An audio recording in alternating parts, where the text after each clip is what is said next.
he is someone, in a way, that there's different ways to describe him. I guess it would be to try to say he's like, there's similarities with all of us, is to say he's a man who feels, a person who feels that he had a life filled with missed opportunities because of whatever. And I think that that's what we relate to.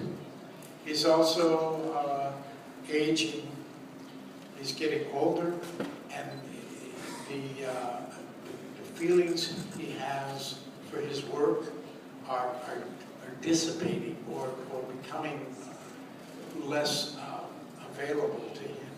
So he tries to compensate and becomes overwrought and confused and slips into a kind of depression, panic that expresses itself in his work. You know, the main thing with actors, especially as stage actors, is the memory too. Is the memory, and also the tired of doing the same thing.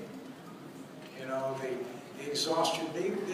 This has been depicted in films before, but differently, but I think brilliantly in a movie like The Dresser that Albert Finney did with Tom Courtney, which was a play about an aging actor in the 30s. And hardly have I ever felt an actor's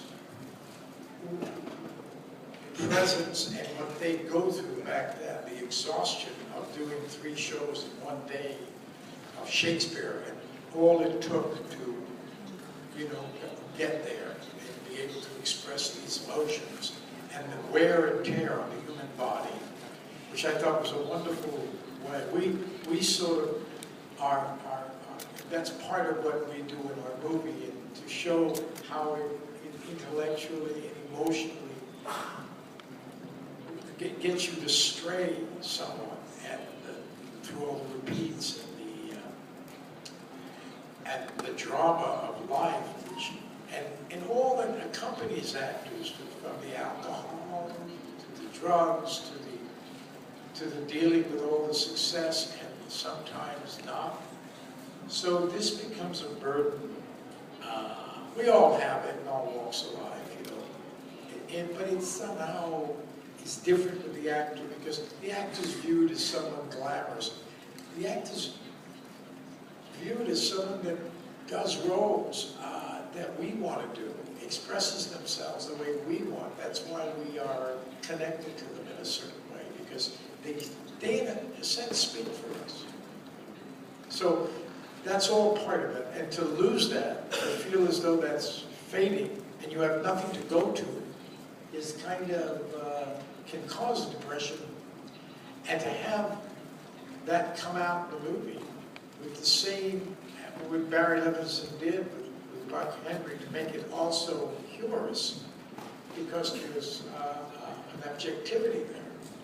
And I think that's what we found. In the opening of the movie, you see it very clearly when he's making up. And he has the comedy mask and the tragedy mask. And he kisses them both. That's what I feel is a key to the movie, is the tragic comedy.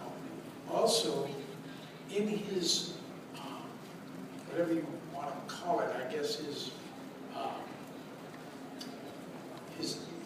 downward spiral or upward spiral, I don't know how you say it, but he starts to imagine things occasionally that don't exist.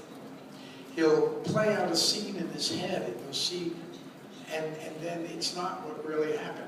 And we do that occasionally, and I think Barry has really captured that in a way.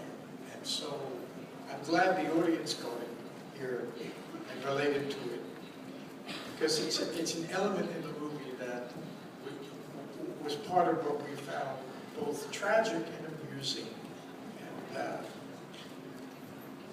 I could go on talking forever, you know, repeating myself, saying the same thing. I'll go back and say it again. I didn't learn it by heart, really.